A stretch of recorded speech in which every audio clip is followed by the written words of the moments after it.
Bradley and I are on like opposite ends of this. I think dual monitors like for the win, for sure.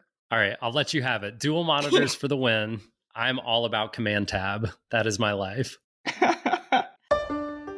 Hi, I'm Anita Smith. I'm Bradley Rice. And you're listening to the Salesforce for Everyone podcast.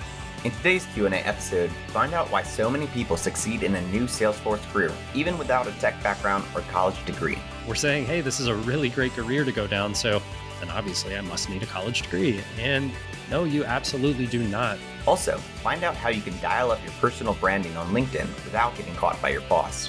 What if someone is worried that their boss will see all these changes that they're making on LinkedIn? How do they avoid that? Hey, everybody. Welcome back to the Salesforce for Everyone podcast. In the last few episodes, we've been having some amazing guests on talking about the transformation that their lives have had because of the Salesforce careers that they've started here in just the last year. In these next few episodes, we're going to be answering questions from the audience. So we had a post on LinkedIn, Facebook, and we had a few questions asked in the comments for the podcast itself.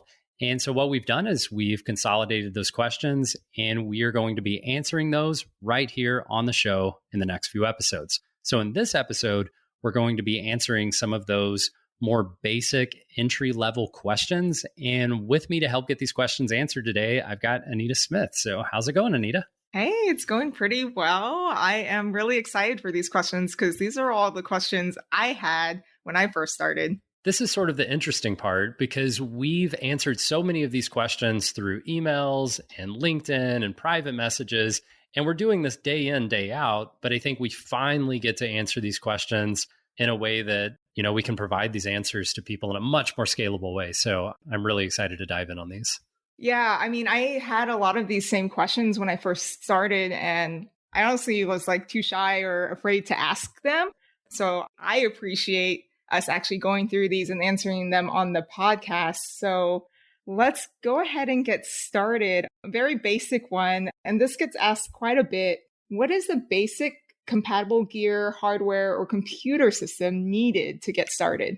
Yeah, that's a good question. And especially for people who are coming from jobs where maybe their computers are provided or they just haven't needed to use a computer for their jobs or in their personal lives all that much.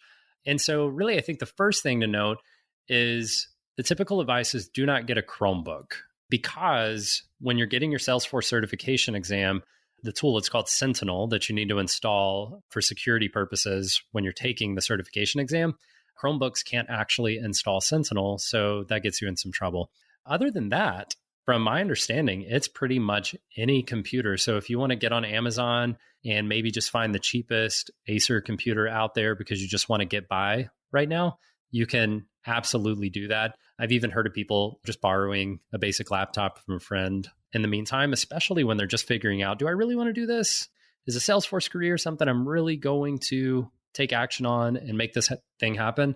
And a lot of times you can just borrow that secondhand computer from a friend and knock this out for a few months. And then the cool thing is once you land your Salesforce job, your employer is going to provide that computer anyway. Yep, I was going to say that too. Like my personal laptop is a Mac, but my client sent me a computer when I started working for them. So, and that's a PC. So both types work really well with Salesforce. Yeah, and it's really up to, your personal preference if you want all those external monitors and a mouse and keyboard and whatever you're comfortable with. But for me, since day one, I have used a laptop with really nothing attached to it. And it really helps me for, think about if you're going to be traveling or, how it fits in with your personal life. A lot of people get these massive laptops because then they can game on it or do these other things. But think about your life and how it fits in. You might want to just get something kind of small and compact so you can travel with it, do it in the car, if somebody else is driving or whatnot. That's so not normal. Like once I've gone to dual screen, it's so hard to go back, especially if you can afford it, try to do dual screen because it makes it so much easier when you're on Trailhead because you can look at the module and read the instructions on one screen, and on the other screen, you can actually work in the org and do what it's asking for. Bradley and I are on like opposite ends of this. I think dual monitors like for the win, for sure. All right, I'll let you have it. Dual monitors for the win. I'm all about Command Tab. That is my life. All right, let's move on to the next question. This one's another really common one. I think we all ask this one. How many hours should you study every day so you can pass the Salesforce admin exam? All right, so I'm going to do my best to answer this question generically with sort of like a ballpark number. And I know that some people who consider themselves maybe not great test takers are going to be like screaming at the podcast right now, going like, no, it takes way longer than that. And then I think other people are going to be like, it wasn't that hard. I just knocked it out. But general advice, I would say expect on the low end to probably put about 100 to 120 hours in on this. On the high end, if you just need more time or these concepts are just not clicking for you and it takes a little while to get to that point where it's like, okay, now I get it, you might be closer to 200 hours. So when I break that down as a structure, it's like, okay, if you can put in 10 hours a week and you can do that for about 12 to 15 weeks, then that's probably what you're looking at as far as actually going through the study material and understanding the concepts, and then giving yourself some time to go through practice exams and iterate over those, and then go back and do some restudy. I would say, if I had to pick a number, I'd say give yourself about 150 hours. Yeah, I think that's pretty spot on because I was just doing the math in my head for when I studied. I was laid off at this point, so I had the time to spend like 8 hours a day studying, and I studied for about a month before I took the exam. So that falls at around 160 hours. So that's pretty accurate. Also, what I find if you can't do it every day, and if there's a lot of gaps between the days that you're studying, you might take a little bit longer just because, you tend to forget things over time. So if you can, try to fit more in a shorter period of time, if it's possible. Yeah. And I think just to layer on that tip, like if everybody didn't take that away from what Anita just said, that tip of even if you can just get in 30 minutes in a day, or even just like 15 minutes in a day, just to get your brain warmed up to these ideas. So if you don't have time, even if you can squeeze in 15 or 20 minutes to just do a little bit of refresh on something you were doing yesterday, do that instead of taking off Monday through Friday and then just hammering it on Saturday and then taking off the whole week again and going after it on Saturday. Because to her point, it's going to take you time just to warm back up to those ideas and remember some of those concepts. So I would prefer you do a little bit each day than doing a lot on one or two particular days. And then another question that usually comes up when we talk about studying is people ask, like, do I need to take notes while I'm studying?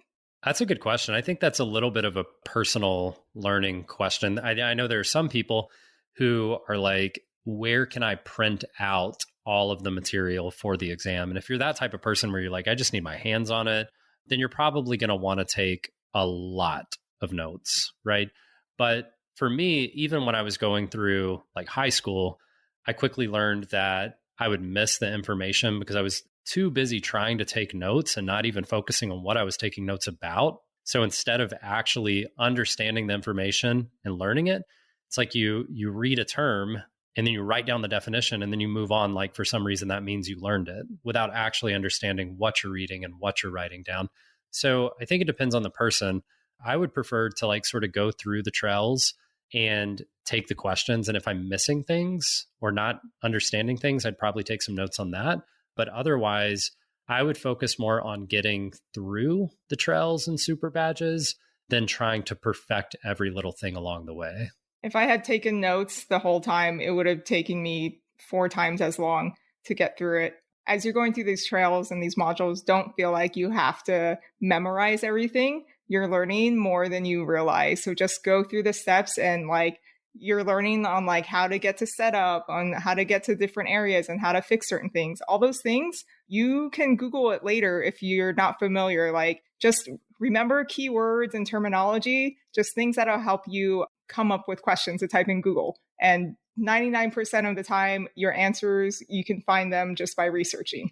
Yeah. So for those people too, that are just like, they feel like this is chaos. Like if you're 5 hours in and you're like, I just don't get it. This is not clicking. I don't understand. Don't let yourself think just immediately, Salesforce isn't for me. And I know we mentioned this in a previous episode because I think I like made an analogy to like learning guitar. But like when you're learning something new, it's going to take time. And this is a big deal. This is a career. This is a high paying, not just a job, but a career that is in front of you. It's going to take a little bit of time to understand this. So give yourself at least, 10 or 15 hours before you start telling yourself, you know what, I just don't think my mind works this way. Because I think you'll find that these concepts really start to click. So to Anita's point, don't think you need to understand everything right away. Give yourself time to learn this. That might mean you're moving through some of these modules and you feel like you're just clicking the buttons and going through the motions. But to her point, you are learning more than you realize. Give yourself some time to get to that point. All right, here's an easy question for you, Bradley. I don't have a tech background or specialized college degree. Can this work for me? Yeah, we get that question a lot. And that's fair because I think societally, it's been that if you don't have a college degree, then you can't do anything that's like a really great job or career. And we're saying, hey, this is a really great career to go down. So the connection would be, well, then obviously I must need a college degree. And the answer is no, you absolutely do not. So in previous episodes, I know specifically we talked to Nicholas Wenzel, who was able to get his GED and then drop out of community college and land a Salesforce job and is very successful. And that's not an isolated event. We've seen that time and time again. So no, the certifications and experience in the Salesforce ecosystem are going to speak much more loudly than your college degree. If you have a computer science degree or something like that, then absolutely, that's going to give you a lot of leverage. But if you're talking about just having a random, history degree or psychology degree or arts degree, or really the list goes on, it's just not meaningful to this career path and you don't need it to succeed in this career path. Yeah, and if you want to listen to that episode where Nick talks about his journey, head over to talentstacker.com/010. That is on episode 10. I mean, from my experience and what I've seen, of course, everyone, like most of the people who are in Talent Stacker are pivoting from a non-tech background. But like even like the one or two we do see, I mean, we see them land jobs faster, but we have like so much proof that you don't need a specialized background or degree to get into Salesforce. All right, next question. This is from a listener. Could you talk a little bit about how to vet the companies you're interviewing for? Yeah, that's a good question. And the common knowledge, I don't think holds up too well here. A lot of people talk about Glassdoor or go check it out over there. But, Glassdoor is for the entire company, right? So you're looking at people working anywhere from phone support all the way up to technical executives or whatever else. And, a lot of times you can see, what their titles are and things like that, but it's just such a mixed bag. And especially with Glassdoor, I've worked at companies where they incentivize us to go leave positive reviews on Glassdoor. And then on the other side of things, people are going to tend to leave negative reviews, like when they quit a company or when they get fired. That's when they're heading out to Glassdoor to leave those reviews. So I don't think it's fair to go that direction. So following any advice not to do something, I think I've got to tell you what I would actually do. So if you're looking to vet a company, the number one thing that I would do is you're going through interviews. You don't need to vet them if they're not even, interested or trying to interview you at that point, I wouldn't think. So if you're going through interviews, ask those questions. Typically, they give you a chance and they say like, hey, do you have any questions for us? Don't just pass that off as a way to, be nice or ask some basic question. Ask questions. Ask real questions. Did you have something at a previous job where it really bothered you, or you quit a job in the past because of a toxic work environment? Ask a question about their culture, how they work, how they handle situations. You can ask them, how did your company handle coming through the pandemic? How did your company handle the 2008 recession? And all those types of questions. If you're feeling uncomfortable, you can ask those questions. So vetting a company starts with having open lines of communication with the company. Another thing you can do is hop on LinkedIn, which you should already be there. If you've been listening to this podcast, you should be on LinkedIn at this point, and go look at people who work at the company and look for titles that are similar to the one that you're interviewing for, and just send them a private message and let them know that, I'm interviewing with the company. This is a big deal for me, transitioning into a new career. And I was wondering if you could just be open and honest, just between us. How do you like working at the company? And does it feel like, a place that you would say is a great place to come work? What do you think, Anita? Yeah, another point to the Glassdoor thing, that's mostly just big companies out there. Once you get into the Salesforce ecosystem, there's a lot of like small boutique consultancies that they probably don't have a page on Glassdoor. I mean, me, as myself for an example, like the consultancy I joined, It was a really small boutique consultancy. There's nothing out there. I had no like mutual connections to it. I really had no way to vet the company, but I was just excited to get an interview. And I mean, even like when I started working, I was a little iffy until I received my first paycheck. I was like, oh, this is real. So, I mean, sometimes you got to take a chance, but like sometimes you just get a bad feeling or kind of a sixth sense, like something is not right here. They're like red flags. Listen to those instincts because they're probably right. And that's all I have to say about that. I think you're right on the instincts. If it feels awkward, chances are that there's something going on. Like if they're not giving you a lot of information, and we've seen this a few times, especially in an ecosystem like Salesforce, where it is, extremely high demand, you're going to have basically spammers sometimes in the mix that are trying to get you to give personal information. Oh, we're going to invite you to an interview. Would you give us some information about this or that? And maybe even ask for your social security number. Those are obvious red flags to things you should be very aware of when you're going through this process. That doesn't happen too often, but then other things are, companies that overwork you, or the company culture is just to, work 60 hours a week. And that's what they expect out of people. They expect you to work evenings and weekends and all these things. And I really think the best way to handle that is, again, when you're going through that interview process, talk to them about work-life balance, like ask those meaningful questions. And if you don't feel like you got a straight answer, then be careful about just accepting a job because it sounds exciting because you got an offer. Yeah. And other red flags, rescheduling your interviews last minute, arriving late to the interviews. Those are kind of like indicators that work-life balance might not be a priority. So little things like that you'll eventually pick up on, but just keep an eye out for that. So the next question, are Salesforce positions full-time or contract roles? So it can vary.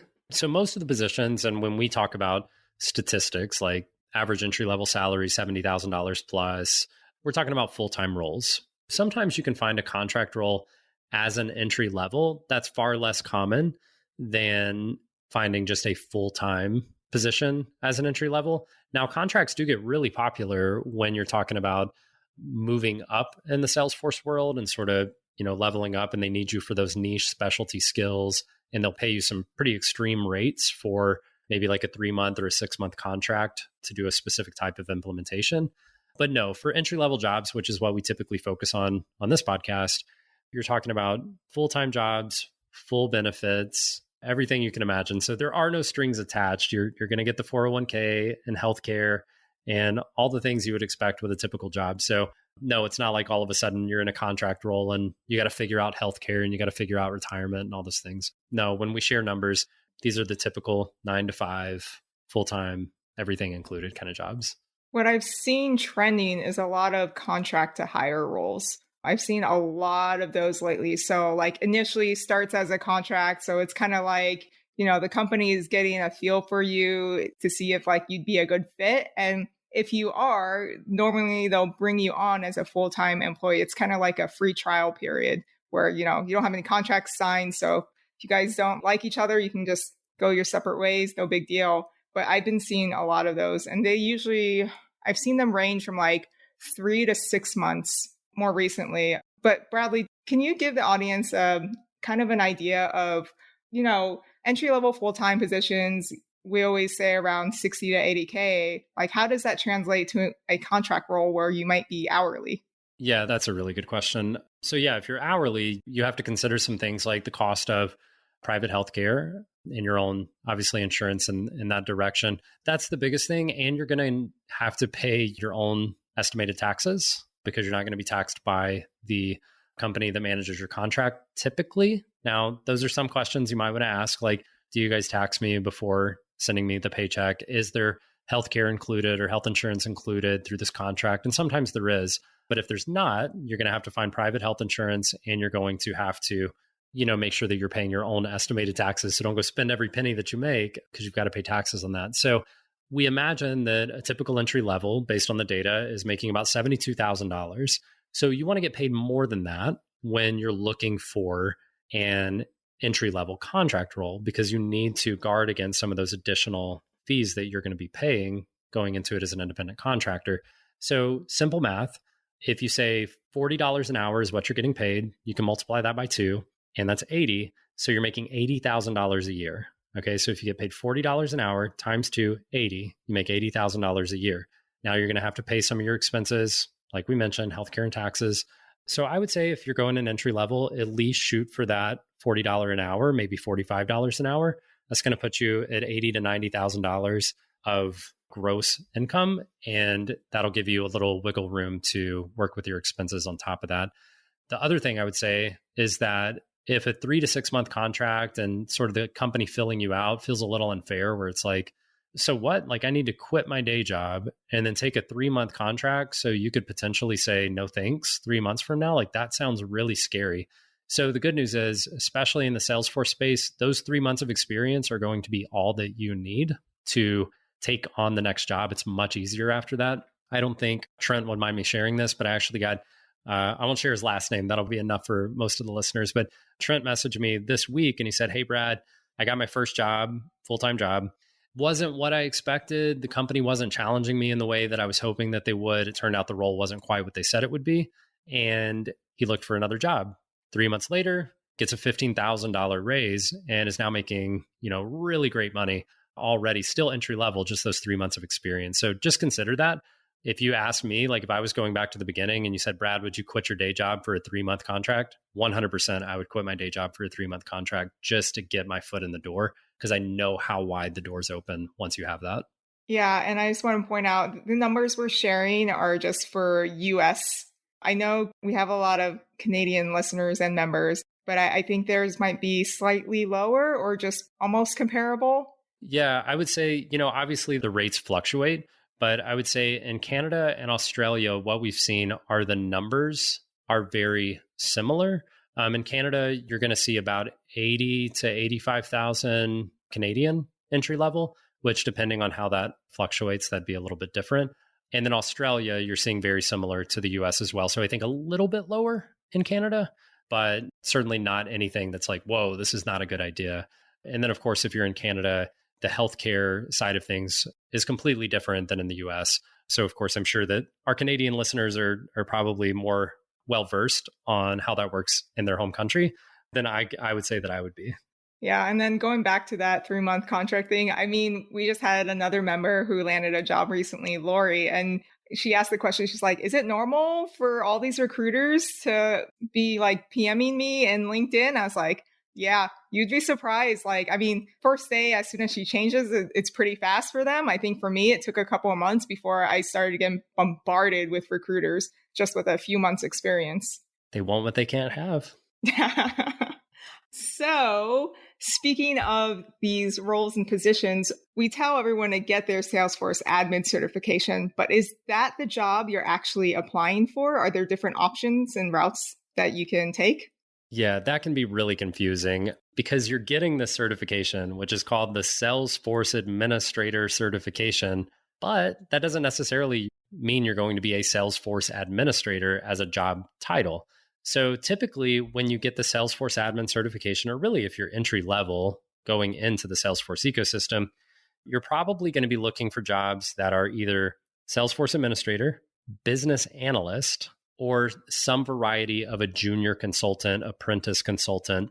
It goes by a few different names, but at a consulting firm, some of the different firms call it different things. But the bottom line is you're a junior consultant with that company. You might be an analyst consultant or an admin consultant.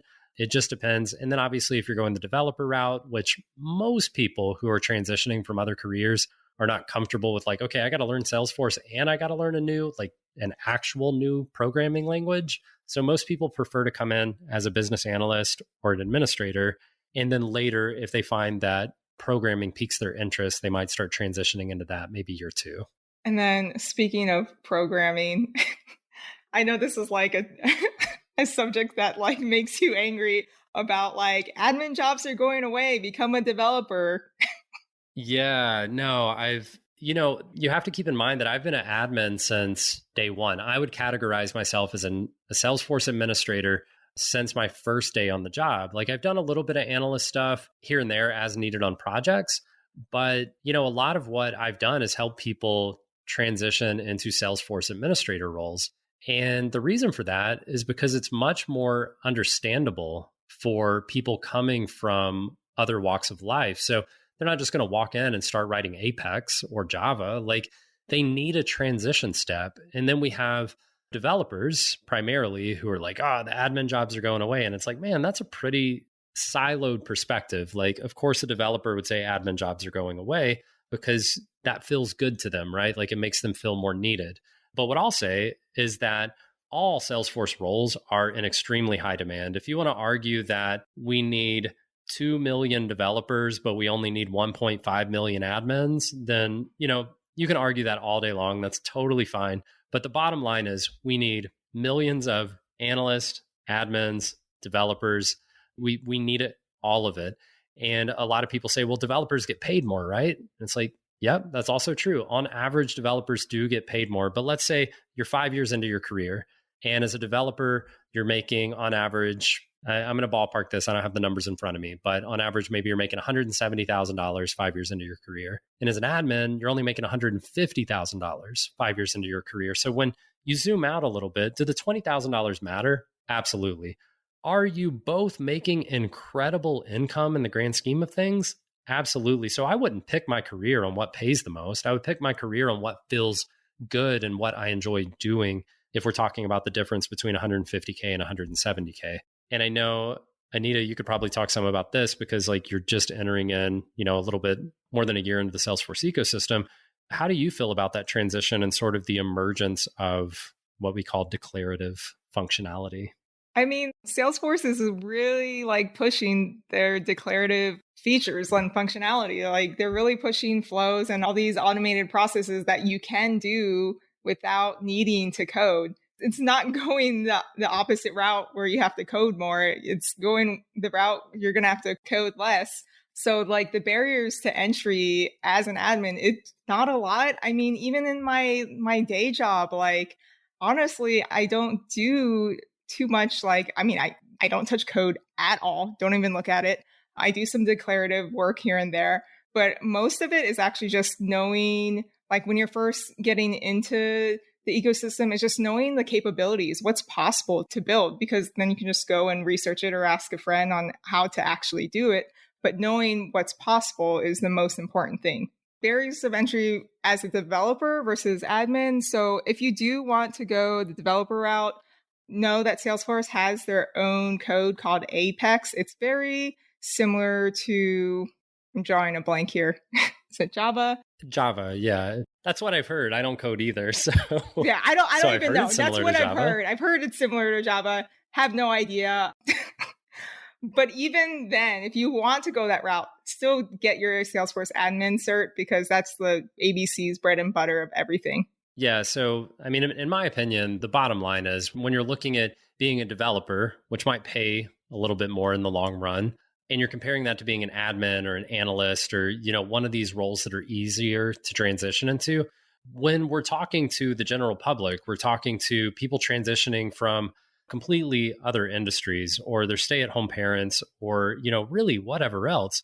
When you're trying to learn Apex, a completely different coding language, plus working on your LinkedIn branding and learning the fundamentals of Salesforce and moving through Trailhead and get certifications, I would really say that advising people to begin as developers in the Salesforce space is really putting them on a path to being much more likely to give up and never actually achieving those entry-level jobs, because we're looking at 6 months or less to transition from whatever you're doing today to becoming a Salesforce admin or analyst or junior consultant, where if you're having to layer on learning Apex on top of that, not to mention the frustration of learning to program and the expectation that employers, if you call yourself a developer and you can't code, that's going to be a problem when you get to work where, as an admin or an analyst, there's a lot of Googling you can do and support groups and kind of hanging out and, talking to people about these scenarios that are much less technical.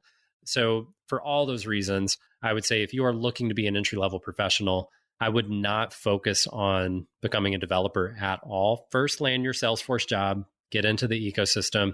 If you start hearing about development and getting some exposure to that and it interests you, then you can start moving in that direction. And I also want to add, I realized I said declarative, but I didn't really define it. And I didn't know this word before I got into Salesforce. When I say declarative, I mean, you're just pointing and clicking, dragging and dropping stuff. Like it's really easy. Anyone can do it. You just need to know the correct things to drag and drop, the correct things to click. It really is that easy. You can do so much without any code at all. All right. So final question that we get a lot. I didn't have to deal with this because I was laid off. Not a big deal. But we talk about LinkedIn and building your profile and building your brand on there. But what if someone is still at their current job? They can't afford to quit their job and they're worried that their boss or their fellow coworkers will see all these changes that they're making on LinkedIn. How do they avoid that? Because they don't want to get fired if, a boss sees us hey, what's going on here? Yeah, to your point, that is a really common question. When we start talking to people about branding and it's okay, go on LinkedIn and update your title to this and update your picture to say this and all these kind of things. And for people who are new to LinkedIn, it's okay, cool, I'm going to go do all that. But for people who are in existing careers, especially if they have a LinkedIn profile for their current job, it's whoa, now we're sort of easing into some really touchy waters where if my employer sees that I just updated my title to Salesforce Certified Administrator, that could tip them off to think that I'm looking to leave. And I am, but I don't want them to know that, right? So there are a few different things we can do to sort of hedge against this. So first I'll say, if your LinkedIn profile doesn't have a whole lot of meaningful connections, you haven't been that active, even though you've got one for your job, you're not that active with it, I would say you should probably start a brand new profile and just start from scratch in that instance, because there's not a lot going on with that LinkedIn profile anyway. You can just leave it over there and let it continue to just be, but create a new profile, new imaging. A lot of people, what they'll do, for me, so Bradley Rice on LinkedIn, I might just go by Brad Rice, or I might go by my middle name, last name, to sort of defend against people tripping and discovering me. So that's one thing you can do. Create a completely new profile, use a different email address, and start your Salesforce professional persona under a completely new profile. Now, there's an argument where a lot of people will say, well, what if I've got a LinkedIn profile and I've got a lot of really good connections, especially in these industries like financial services, healthcare, maybe coming from a manufacturing background or something like that, and you're moving into a similar industry in the Salesforce space, or you want to get attention in those industries in the Salesforce space. There are groups of people who are whoa, those connections that you have, those relationships that you have could be extremely meaningful during this transition. Do you really want to let that all go? So you have to tread a little bit more lightly here. What people typically do is you might put in your experience and down in your skills, and under your certifications, you're going to list okay, I got a new Salesforce certification. You're going to post about that. And in your about section, you're probably going to say that you're really interested in Salesforce and all the capabilities of it. And you're just amazed by, what you can accomplish with a tool like Salesforce. And so now people go, okay, well, how's that different? Isn't that still going to pique the interest of my employer?